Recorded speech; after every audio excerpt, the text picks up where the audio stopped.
Kotkaniemi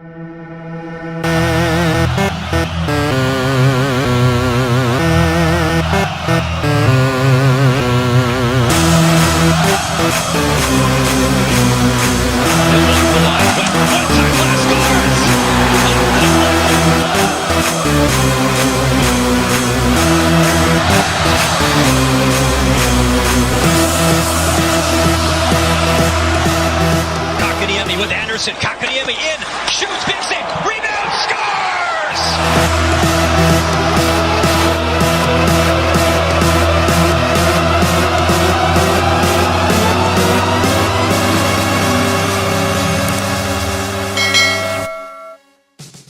Salut les boys, ça va bien? Mais oui, ça va bien, toi? Yes. Ça va très bien, merci. Les fanatiques, épisode 22 là, cette semaine. Écoute, on va revenir encore sur les performances du Canadien. Je pense que c'est vraiment dans cette mire-là qu'on va s'amener pour les fanatiques durant les prochaines semaines. Écoutez, on va revenir là, sur les matchs que le Canadien a joués là, depuis samedi dernier. Là, on s'est laissé, nous autres, sur l'épisode 21. Le Canadien jouait ce soir-là. Le fait de 3-1, Price était dans les buts. Là, à vrai dire, Price a gardé les buts pour les 3 matchs d'affilée du Canadien et seulement Allen a gardé les buts hier.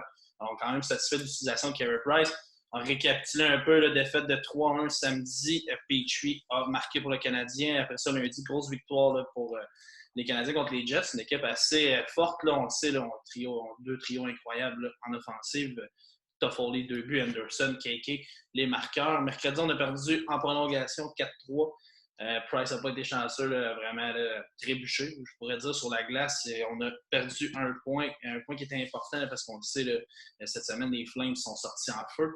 Avec Sutter derrière le banc, ça fait que la course aux séries est très serrée pour la 4e place. Après ça, vendredi, eh bien hier, on a perdu 3-2, on l'a vu. Un but très tard en 3e là, qui a permis aux Canadiens d'aller chercher encore un point en prolongation. Mais messieurs, ce qu'on retient, le Canadien est 0-9 en prolongation. Je veux dire, on va reparler plus tard là, pour faire un petit débat là, sur l'utilisation des joueurs que vous aimeriez voir en prolongation. Mais il y a quelque chose qui ne marche pas chez les Canadiens, la sauce ne pogne pas, comme on dit. C'est récapitulatif sur les matchs. Monsieur, qu'est-ce que vous avez pensé des matchs du Canadien depuis une semaine? Est-ce que vous êtes satisfait des performances ou il y a vraiment des points d'interrogation qui vous inquiètent? Si tu veux y aller, Gab, je te laisse commencer. Écoute, moi, je pense que la chose qui est à retenir dans tous les matchs qu'on a vus cette semaine, c'est la force de caractère du Canadien. Je pense qu'on l'a vu dans les 2 derniers matchs, là, la défaite en prolongation contre Winnipeg. Écoute, le Canadien a ses chances durant tout le long du match, réussit pas à capitaliser. En fin de compte, grosse 3e période. Les 10 dernières minutes ont appartenu aux Canadiens à 100%. Écoute, on s'est regardé sortir avec un point là de là. Même chose hier, là, je pense que le Canadien a été quand même beaucoup dans la game, mais plus en 3e, on a vu encore la force du caractère. Ils sont revenus de l'arrière avec un gros but de Suzuki à la fin. La seule affaire, les gars, c'est justement la chose à retenir, c'est la prolongation. Les gars ne sont pas capables de closer en prolongation. Il y a beaucoup de questions par rapport à l'utilisation. Est-ce que ça joue dans la tête des gars d'avant la prolongation de dire OK, là, à soir, il faut que ça l'arrête. La stratégie qu'utilise Dominique Duchamp. Écoute, je pense qu'en gros, c'est ça. Je pense pas que si on veut revenir à Parker Price, je pense pas que Price a fait un mauvais boulot. J'aime, comme tu as dit, son utilisation depuis la semaine. Il a joué 3 matchs de suite. Je pense que c'est le genre de rythme qu'il faut lui donner. Sinon, si on en revient en début de semaine, grosse victoire contre Winnipeg. Ça va être une game correcte du Canadien, je crois. Je pense que les Jets, sans vouloir rien enlever au CH, je pense que les Jets ont peut-être un peu moins bien joué que d'habitude, ce qui leur a peut-être permis de sortir avec 2 points. Contre Calgary, ça a été encore une fois pitoyable pour le Canadien. Mais écoute, depuis les 2 derniers matchs, on voit une force de caractère que j'aime bien. Fait que c'est ce que je retiens là, sur tous les matchs canadiens. Ouais, très d'accord avec ce point de vue-là également. Moi, je pense ce qui me manque chez les Canadiens là, dans les derniers matchs, c'est vraiment l'exécution de finir ce qu'on commence. On voit des belles pièces de jeu, comme Gab dit, là, sont quand même dans le match. Des belles opportunités de marquer, mais c'est une suite de 3-4 passes que c'est la 4e passe qui ne fonctionne pas. Fait que non, de ce côté-là, là, c'est sûr qu'il faut closer nos jeux, nos plays, ce qui va grandement capitaliser nos chances de marquer. Sinon, du côté des gardiens de but également, Carey Price, l'utilisation, j'ai rien à dire. Contre Canucks hier, mettre Jake Allen, c'était bien, c'est une décision bien choisie également. Prolongation, 0-9, c'est sûr que ça fait mal sur le record. Comme Gab a dit, c'est sûr, ça doit jouer dans la tête un peu des gars, là, rendu là. C'est tellement. C'est rendu un meme, là, quasiment, la prolongation pour le CH. Fait que c'est sûr que peut-être la stratégie est à travailler. Comme hier, c'est souvent des suites de mauvais événements aussi. C'est une chance de marquer du Canada. Dans les 2 dernières prolongations, là, si le joueur ne choke pas dans les 2 dernières situations, c'est 2 grosses chances de marquer qui revirent dans une contre-attaque puis que là, ils se font scorer direct. Fait que, non, c'est juste il manque juste ça. Puis, c'est pas super parce que là, ça a l'air tout le temps gros à cause que, genre, on perd tout le temps, mais c'est juste, les chances de marquer étaient là, des 2 derniers matchs en prolongation, là, Petrie puis Anderson, là, ils pouvaient la mettre dedans, là, mais ça n'a pas arrivé, puis c'est ça que ça donne. De ce que j'ai remarqué, c'est, je sais pas si vous êtes un peu du même avis, c'est que je trouve qu'on dirait que le Canadien se réveille comme trop tard. C'est correct, là, je veux dire, de montrer du caractère par une fois en troisième, mais c'est un peu comme du hockey de rattrapage. Je pense qu'à long, on pourrait se brûler. Puis parlant de brûler, de fatigue, messieurs, je veux dire, ça apparaît beaucoup chez les joueurs du Canadien, ceux qui sont plus vieux. Là, on les utilise à plein régime, puis ça commence à apparaître. Les matchs sont difficiles parce qu'il faut toujours jouer du hockey du rattrapage pour faire le double de l'effort. Mais tu sais, je regarde le vite comme ça. Il n'y a rien de joué là, dans le classement. Là. On le sait, là, les Maple Leafs sont présentement sur une série de défaites. Ils ont présentement la pire séquence de défaites à part les Sabres de Buffalo actuellement dans la Ligue. Donc ça prouve qu'il y a encore des choses qui peuvent bouger dans la division Nord. T'sais. Les Sénateurs, on le sait, ça ne bougera pas au dernier rang. Mais après ça, je regarde là, Maple Leafs, Oilers, Jets, là, ont 40, 40, 38. Les Canadiens à 35 points. Et là, ce que j'aime de voir, c'est que le Canadien a quand même 4 matchs en main sur les Canucks qui sont juste en arrière avec un point de différence. Donc ça peut tirer à notre avantage. Puis les Flames qui sont à 33 points. Je veux dire, tout peut changer. Mais tu sais, c'est justement, il faut que le Canadien soit plus dominant dès les débuts du match. Qu'en pensez-vous? Ouais, c'est sûr. Là, je veux dire, au mieux de justement de faire tout le temps du hockey de rattrapage, puis tout le temps être stressé, puis d'être sous la pression.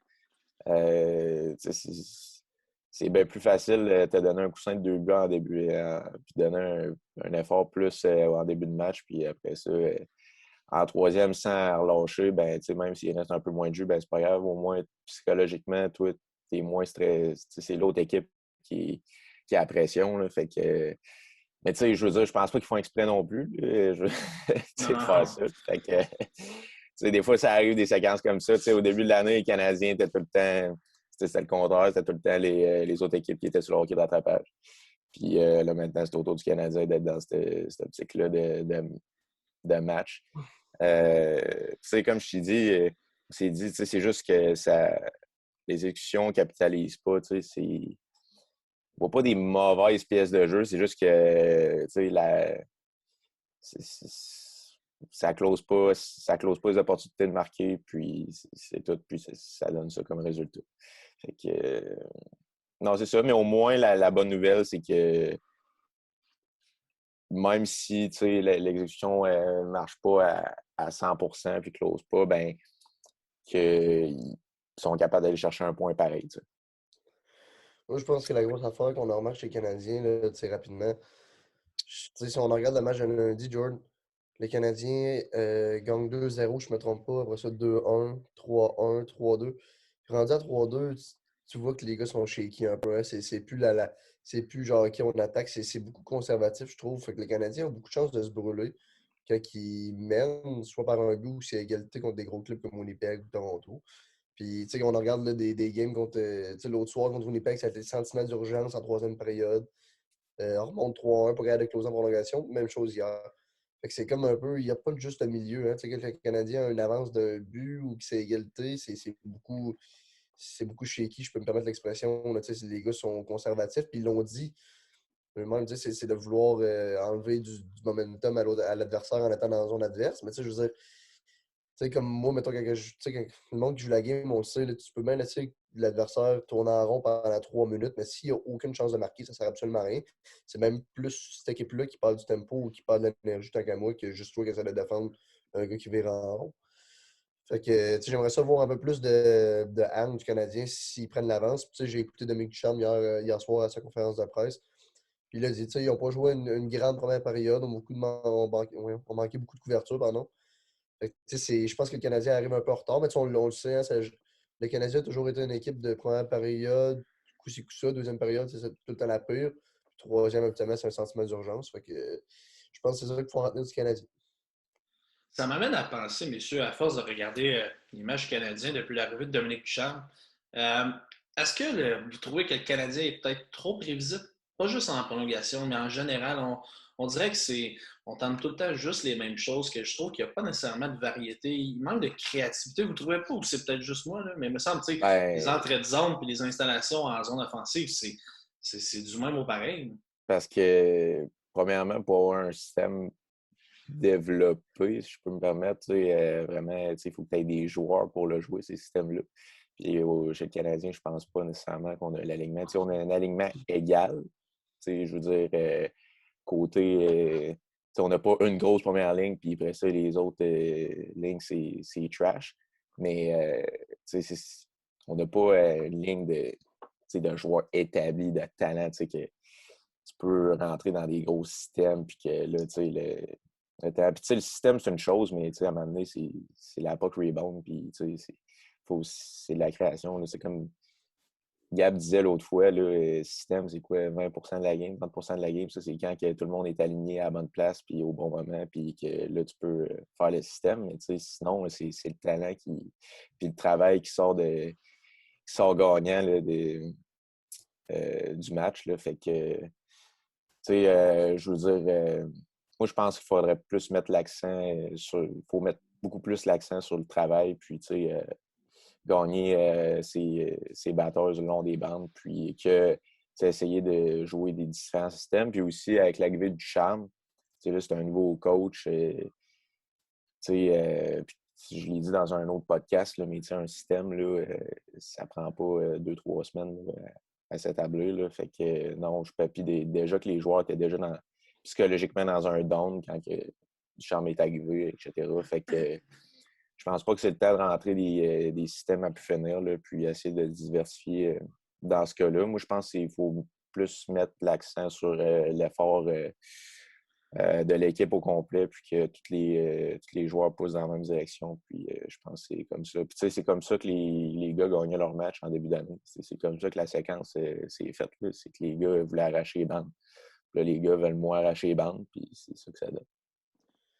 Écoute, vite, je suis un peu d'accord avec PO dans le sens que, tu sais, est-ce que c'est le système de jeu qui doit changer? Est-ce que c'est l'approche de Denis Ducharme? Tu sais, je crois que c'est différent. Tu sais, je veux dire, si on décortique un peu rapidement, tu sais, Winnipeg, c'est un club que je trouve qui est beaucoup plus à regarder parce qu'en zone neutre, par exemple, c'est beaucoup un club de 1-4 ou 1-3-1, si je peux dire ça comme ça. Tu sais, c'est un gars qui va te diriger d'une façon, il va avoir 3 ou 4 joueurs qui vont t'attendre en ligne bleue, puis ils ont souvent un défenseur qui est plus bas.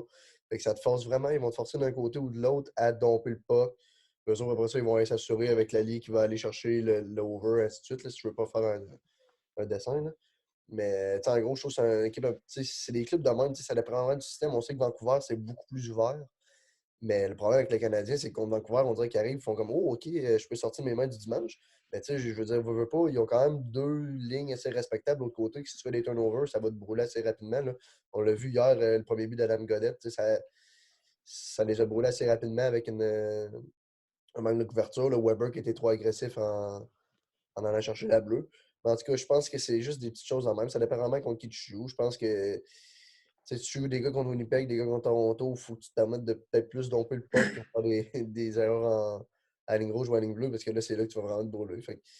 Mais tu sais, veux pas, les gars, si je peux me permettre l'expression en anglais, c'est all about time and space. Fait que c'est d'aller chercher l'espace, aller chercher du temps, puis c'est le Canadien réussit à faire ça en entrant en contrôle avec le puck ou si ça marche, ça marche. Mais je pense pas que là, il faut commencer à revirer du bord du côté la façon de jouer au hockey, mais c'est comme ça que je vois ça un peu là, pour le Canadien. Super intéressant, messieurs. Tu sais, quand même, fait à noter, si ce n'est pas des défaites en prolongation, le Canadien, c'est l'équipe qui a le moins perdu en temps réglementaire. Donc, il y a quand même du point positif. On va quand même chercher encore un point. Mais non, aussi avec la saison écourtée, là, on est à 30 matchs pour le Canadien. 52 matchs cette année, messieurs, 54 si je ne me trompe pas. 56, moi. 56, me semble. 56, ben tu sais, Je veux dire, il reste juste 26 matchs, là, donc tous les matchs vont être importants, mais c'est la même cassette qu'on répète à chaque fois. Bon, c'est ce qui fait le tour pour cette semaine pour le Canadien. J'aimerais qu'on fasse nos prédictions tant qu'à y être pour le match de ce soir. 20h, on réaffronte les Canucks. C'est sans aucun doute là, que je vais me répéter, mais c'est un match que le Canadien doit encore aller au moins chercher un point, au moins une victoire.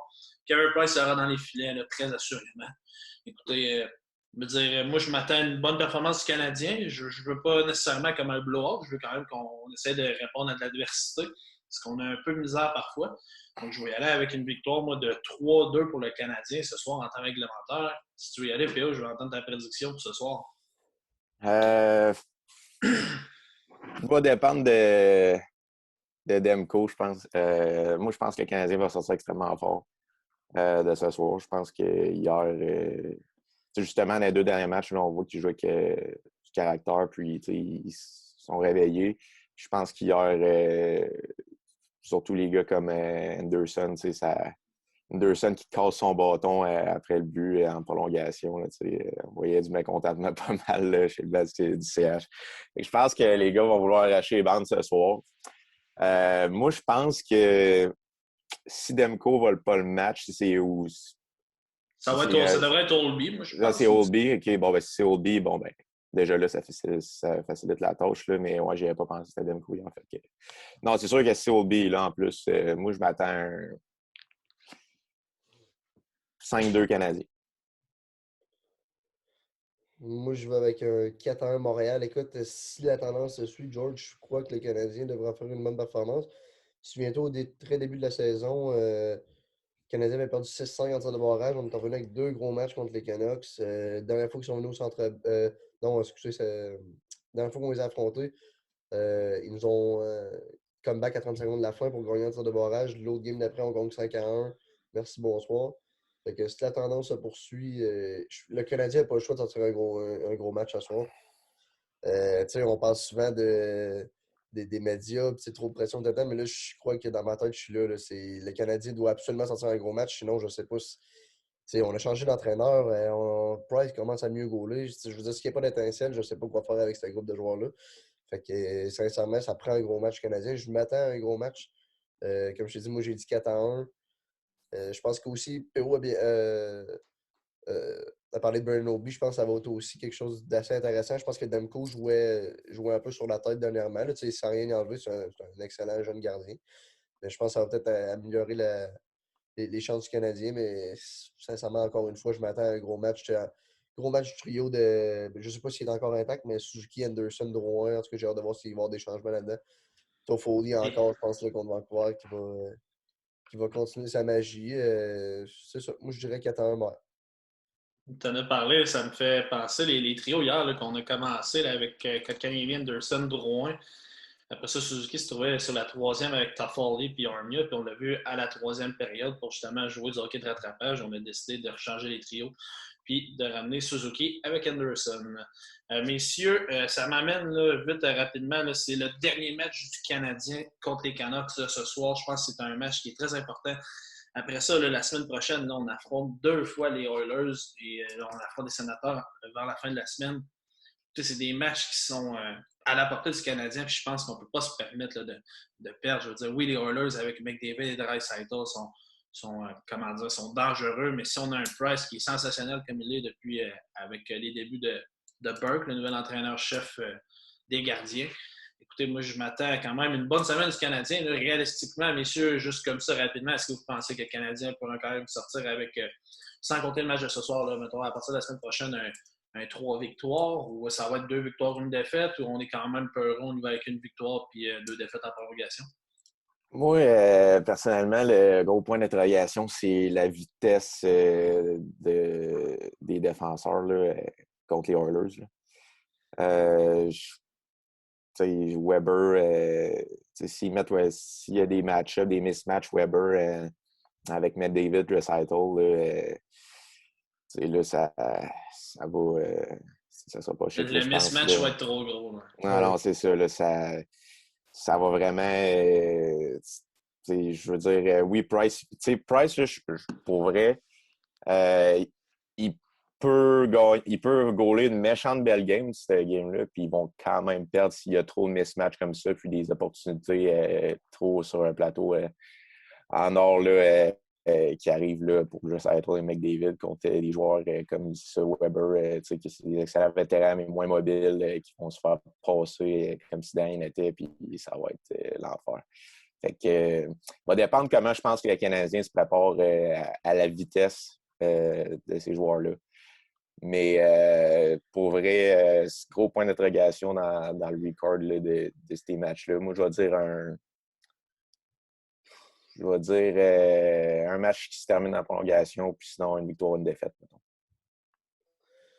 Écoute, moi, là, je regarde ça. On joue 3 fois à Edmonton, excuse-moi, puis une fois à Ottawa le dimanche. Je crois que le Canadien n'a pas le choix de sortir avec au moins, si mettons, tu dis 3 points sur une possibilité de 6 contre Edmonton. Puis écoute, je pense que là, tu as dit, dans les matchs contre les Canucks, on n'a plus le droit d'échapper des matchs là, contre Ottawa, au moins d'ici la fin de l'année. Fait que je voudrais au moins là, 5 points sur une possibilité de 8 pour le Canadien. Ça serait vraiment le best. J'ai hâte de voir. On a eu du succès contre Edmonton au début de l'année. C'est un club qui s'est beaucoup amélioré. Pour en revenir vite, vite sur votre point, là, Connor McDavid est un joueur beaucoup plus dangereux lorsqu'il part de sa zone ou en zone neutre. Fait que, je pense qu'on va continuer à avoir Weber contre son trio. Mais tant qu'à moi, McDavid dans la zone est beaucoup moins dangereux qu'un gars comme Leon Draisaitl. McDavid, c'est beaucoup un joueur de vitesse fort. Il va tricher souvent dans. Ben, j'aime pas le mot tricher dans sa zone, mais il va vouloir souvent, là, à partir 1 ou 2 secondes plus tôt, il va vouloir aller chercher de la vitesse. Fait que ça va vraiment être le rôle des joueurs avec leur approche porteur. On parle souvent de joueurs comme Lekonen et Dano qui font la job. Ça va être de matcher des gars de même. On avait un gars comme Thomas Plekanec dans le temps qui réussissait à faire une excellente job. Je pense que ça va être ça. Ça va être de. Regarde, toi, à soir, ça va être un peu moins de zone offensive, ça va être un peu moins de puck, mais ça va être plus de McDavid. Je pense que ça va être une stratégie que les Canadiens vont voir. On l'a vu là, au début de l'année, ça a super bien marché, les gars. Là, on a quoi? On a blanchi McDavid un match, puis l'autre match d'après, seulement une passe, je pense. Fait que Ouais. ça va être. Je pense qu'ils ont encore ça en tête. Je pense que la stratégie va être la même chose. Puis c'est ça. Je pense qu'il faudrait au moins là, 5 ou 6 points pour le Canadien pour au moins relancer les choses là, avec le classement qu'on voit en ce moment. Je suis d'accord avec le fait que, justement, au début de l'année, on a shut down McDavid. Mais là, au début de l'année, on sait que les Oilers, c'était pas nécessairement, c'était pas juste le Canadien que ça allait genre plus ou moins bien. Là, les Oilers, ça a pris du temps un peu avec la machine Pat. Mais là, je pense qu'ils sont quand même dans une bonne. McDavid est quand même parti là, sur un bon train. Fait que je sais pas s'ils vont être capables de le shutdown. Là, comme je suis très sceptique qu'ils vont réussir à le shutdown comme en début d'année. Mais c'est ça. Au moins le contrôler à peut-être un but, mettons, par match. Là. C'est ça. Tu sais, c'est super intéressant. Moi, Gab, t'as nommé, là, je vais faire ça rapidement parce qu'il nous reste un petit peu moins de 10 minutes. Là, je veux parler de petites affaires bien rapidement. Lekonen, moi, que j'espère va revenir dans l'alignement ce soir. Je pense qu'il mérite sa place. Écoute, le Canadien, je les sens un peu menottés avec le contrat de Paul Byron. Oui, il donne des précieux services, mais je pense que, écoute, on est un peu menottés puis ça nous empêche de faire certains mouvements d'effectifs ou même des échanges, peu importe, aller chercher des joueurs. Chez Weber, messieurs, ça m'amène à ça. Captain du Canadien, 35 ans, je veux dire, un énorme salaire. Ce qui m'amène à ma question là, dans notre rubrique débat de l'émission. Est-ce que chez Weber a trop de minutes par match? Je veux dire, c'est le joueur le plus utilisé du Canadien. Là, même Jeff Petrie est en dessous. Rapidement, messieurs, là, est-ce que vous trouvez qu'il y a trop de minutes ou non? Puis sinon, expliquez-moi pourquoi. Écoute, moi, je pense que oui. Mais pour faire rapidement, on le sait, j'aime pas ça dire ça, mais je crois qu'on a comme pas le choix. Parce que on regarde, cette année, les transactions sont tellement compliquées. Le Canadien a un cap salarial très limité. Ça va être le fait que les équipes, mettons qu'ils sont aux États-Unis, qui veulent gagner, vont-tu vouloir prendre la chance d'échanger chez Weber pour le perdre dans une période de 7 à 10 jours? Écoute, je pense que chez Weber, c'est vraiment qu'il faut qu'il. Moi, premièrement, je voudrais le voir avoir moins de minutes qu'un gars comme Jeff Petrie. Je pense que Jeff Petrie est un candidat au Norris, on n'arrête pas d'en parler. Il joue vraiment des bons matchs dernièrement. Je pense que chez Weber, c'est juste d'adapter sa game, les gars. Il a ralenti. On a parlé souvent au début de la saison des gars comme Corey Perry, des choses comme ça. Corey Perry n'est plus le patineur qu'il était, mais vous voyez, ce qui faisait son succès avant, c'est que Il était devant le filet, il était là où que ça compte, il est là où que ça fait mal. Il est encore là, mais il est moins rapide. Chez Weber, a toujours été un gars qui distribuait les grosses mises en échec. C'est un gars qui bloquait les lancers. C'est un gars qui faisait le ménage devant le filet. Fait que, tu sais, comme hier, je m'explique mal. Oui, Duchamp m'a expliqué que c'était dans le système. Je comprends ça. Mais je m'explique mal d'un gars comme chez Weber qui part du top des oreilles, qui se rend à bleu en environ 3 secondes, puis qui se fait avoir, puis qui a pas de la, qui a de la misère à revenir. Tu sais, il ne pourra plus jouer avec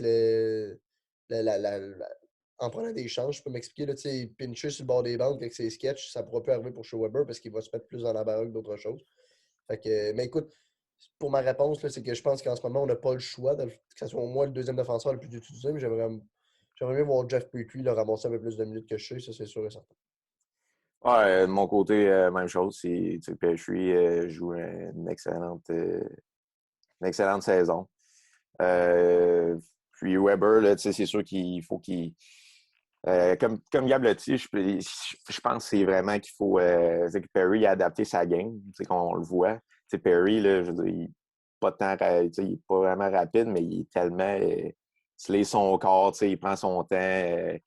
Il est très intelligent, je veux dire. Ouais, pour vrai, là, Perry, là, son intelligence par rapport au jeu, là, c'est incroyable. Hier, on l'a vu là, quand il est rentré tout seul dans la zone offensive, qui est allé chercher une punition. Je pense que c'est lui qui est allé chercher la punition. Il a protégé le puck en se tournant, etc. Ça, c'était extrêmement intelligent là, comme pièce de jeu pour Perry. Il était étouffé là, en zone offensive. Là, il y avait 3 gars autour de lui, mais il a quand même réussi à protéger le puck, etc. Puis à pogner un 2 pour son équipe là-dessus. Là. Fait que c'est sûr. Mais non, ça, c'est Weber. C'est vraiment qu'il faut qu'il revoie sa façon de jouer avec ses capacités maintenant physiques là, à se déplacer sur la patinoire, là, puis à jouer plus safe, là, effectivement. Il aurait cru en début de saison, messieurs, que la perte qui ferait le plus mal aux Canadiens, c'est la perte de Ben Sherratt en pleine saison. Je veux dire, ça apparaît, messieurs, je veux dire, c'est fou de voir à quel point ça peut affecter. Je vois encore l'intérêt, moi, d'y aller avec Weber et Romanov, mais vraiment d'affronter, d'y aller comme la troisième paire de défensive, donner moins de temps de jeu à Weber, mais qu'au moins, il y a de la vitesse avec Romanov et de monter les autres gars plus haut. Là, le Canadien a fait des mouvements d'effectifs. Là, on a rappelé là, un défenseur du Rocket de Laval, le Finlandais Olofsson, si je ne me trompe pas. Je ne sais pas si c'est ça son nom, je me trompe peut-être.